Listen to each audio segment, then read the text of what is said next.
ಬೇಸಿಗೆಯ ತಾಪಮಾನ ದಿನೇ ದಿನೇ ಏರುತ್ತಿದ್ದು ಎಲ್ಲೆಡೆ ನೀರಿಗಾಗಿ ಹಾಹಾಕಾರ ಉಂಟಾಗಿದೆ. ಮನುಷ್ಯರಷ್ಟೇ ಅಲ್ಲ, ಪ್ರಾಣಿ ಪಕ್ಷಿಗಳಿಗೂ ಈ ದಿನಗಳಲ್ಲಿ ಒಂದು ಹನಿ ನೀರಿಗಾಗಿ ಪರದಾಡುವ ಸ್ಥಿತಿ ಎದುರಾಗಿದೆ. ಆದರೆ ಮೈಸೂರಿನ ಯುವಕರ ತಂಡವೊಂದು ಈ ಸಮಸ್ಯೆಗೆ ಪರಿಹಾರ ಕಂಡುಕೊಂಡಿದೆ. ಪಕ್ಷಿಗಳ ದಾಹ ತೀರಿಸುವ ವಿನೂತನ ಕಾರ್ಯಕ್ಕೆ ಮುಂದಾಗಿದೆ.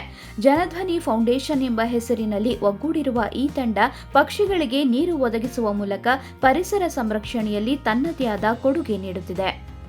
ನಿಮ್ಮ ಏರಿಯಾದಲ್ಲಿರ್ತಕ್ಕಂಥ ಗಿಡ ಮರಗಳಿಗೆ ಈ ಥರದ ಒಂದು ಬೌಲ್ ನೇತಾಕೋದ್ರಿಂದ ನೀವು ನೂರಾರು ಪಕ್ಷಿಗಳ ನೀರಿನ ದಾಹವನ್ನು ತನಿಸ್ಬೋದು. ಎಂಥ ಒಳ್ಳೆಯ ಒಂದು ಇನಿಷಿಯೇಟಿವ್. ವರ್ಷ ನೀವು ಎಲ್ಲ ಮಾಡ್ತಾ ಬಂದಿದ್ದೀರಿ, ಗೊತ್ತಿಲ್ಲದೆ ಇರೋದೇನಿಲ್ಲ. ಆದರೆ ವರ್ಷ ಇದನ್ನು ನಾವು ಊದಶಂಕ ಊದ್ತಾ ಇರಬೇಕು, ಜನಕ್ಕೆ ಅದನ್ನು ಖುಷಿ ಮಾಡ್ತಾ ಇರಬೇಕು. ಇಲ್ಲಾಂದರೆ ಅವರು ತಮ್ಮ ಕೆಲಸ ಕಾರ್ಯಗಳಲ್ಲೆಲ್ಲ ಮರ್ತಿರ್ತಾರೆ, ಅವ್ರನ್ನ ತಪ್ಪು ಅಂತ ನಾವು ಹೇಳೋಕ್ಕಾಗಲ್ಲ.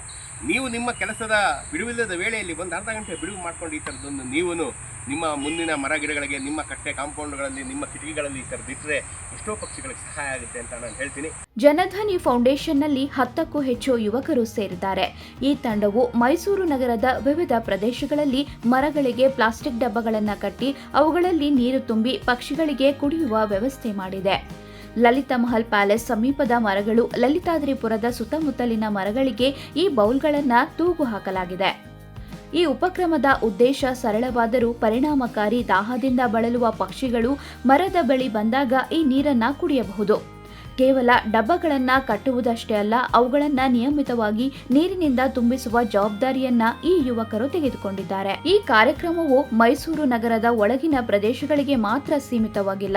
ನಗರದ ಹೊರವಲಯದ ಹಲವು ಭಾಗಗಳಲ್ಲೂ ಇದೇ ರೀತಿಯ ವ್ಯವಸ್ಥೆಯನ್ನ ಮಾಡಲಾಗಿದೆ. ಈ ತಂಡದ ಕಾರ್ಯಕ್ಕೆ ಸ್ಥಳೀಯ ಇತಿಹಾಸಕಾರ ಧರ್ಮೇಂದ್ರ ಕುಮಾರ್ ಮೆಚ್ಚುಗೆ ವ್ಯಕ್ತಪಡಿಸಿದ್ದಾರೆ. ಅಷ್ಟೇ ಅಲ್ಲ, ಅವರೇ ಈ ಯುವಕರ ಜೊತೆಗೂಡಿ ಪಕ್ಷಿಗಳಿಗೆ ನೀರು ಒದಗಿಸುವ ಕಾರ್ಯದಲ್ಲಿ ಸಕ್ರಿಯವಾಗಿ ಭಾಗವಹಿಸಿದ್ದಾರೆ. ಇಂತಹ ಸಣ್ಣ ಕಾರ್ಯಗಳು ಪರಿಸರ ಸಂರಕ್ಷಣೆಗೆ ದೊಡ್ಡ ಮಟ್ಟದಲ್ಲಿ ಕೊಡುಗೆ ನೀಡುತ್ತವೆ ಎಂದು ಅವರು ಹೇಳಿದ್ದಾರೆ. ಒಂದು ಒಳ್ಳೆ ಕಾರ್ಯ ಮಾಡ್ತಾ ಇದ್ದಾರೆ. ಗಿಡಗಳಿಗೆ ಇದನ್ನ ನೇತಾಕಿ ಈ ಬೇಸಿಗೆ ಕಾಲದಲ್ಲಿ ಪಕ್ಷಿಗಳು ನೀರಿಗೆ ದಾಹದಿಂದ ಪರಿತಪಿಸಿ ಸಾವನ್ನಪ್ಪುವಂಥ ಒಂದು ದುರಂತವನ್ನು ನಾವೆಲ್ಲ ನೋಡ್ತಾ ಬಂದಿದ್ದೀವಿ. ವರ್ಷ ಬಿಸಿಲು ಜಾಸ್ತಿ ಆಗ್ತಾ ಇದೆ, ಕಾಡು ಕಡಿಮೆ ಆಗ್ತಾ ಇದೆ. ಹಾಗಾಗಿ ಒಂದು ಭೂತ ದಯೆಯಿಂದ, ಪಕ್ಷಿಗಳ ಮೇಲಿನ ಪ್ರೇಮದಿಂದ, ಮೂಕ ಪ್ರಾಣಿಗಳ ಮೇಲಿನ ಒಂದು ಪ್ರೇಮದಿಂದ ಇವರು ಪ್ರವೀಣ್ ಮತ್ತು ತಂಡ ಜನಧ್ವನಿ ಫೌಂಡೇಶನ್ನ ಸದಸ್ಯರು ಈ ಒಂದು ಗಿಡಕ್ಕೆ ಇದೊಂದು ನೀರಿನ ಒಂದು ಬುತ್ತಿಗಳನ್ನು ನೇತು ಹಾಕುವುದರ ಮೂಲಕ ಪಕ್ಷಿಗಳಿಗೆ ಒಂದು ಪ್ರಾಣದಾಯಿಗಳಾಗಿ ಕೆಲಸ ಮಾಡ್ತಾ ಇದ್ದಾರೆ.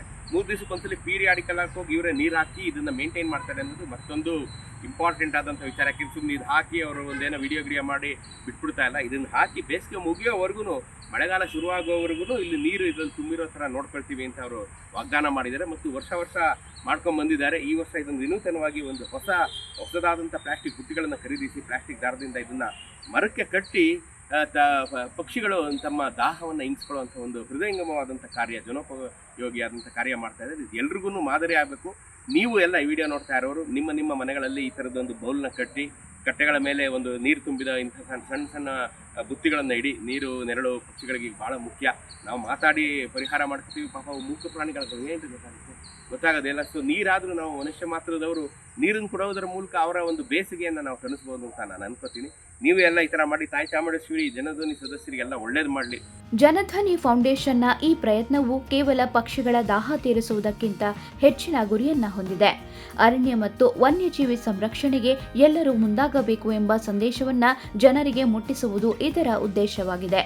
ಬೇಸಿಗೆಯಲ್ಲಿ ಪಕ್ಷಿಗಳು ನೀರಿಗಾಗಿ ತೊಳಲಾಡುವುದನ್ನು ನೋಡಿದಾಗ ಏನಾದರೂ ಮಾಡಬೇಕು ಎನಿಸಿತು.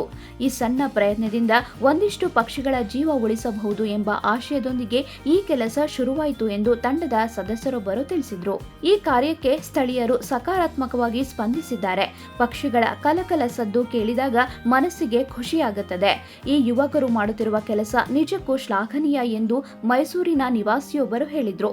ಒಟ್ಟಿನಲ್ಲಿ ಜನಧ್ವನಿ ಫೌಂಡೇಶನ್ನ ಈ ಸೇವೆ ಪರಿಸರದ ಬಗ್ಗೆ ಕಾಳಜಿ ಮತ್ತು ಸಮಾಜದಲ್ಲಿ ಒಳಿತನ್ನ ಹರಡುವ ಪ್ರಯತ್ನಕ್ಕೆ ಮಾದರಿಯಾಗಿದೆ.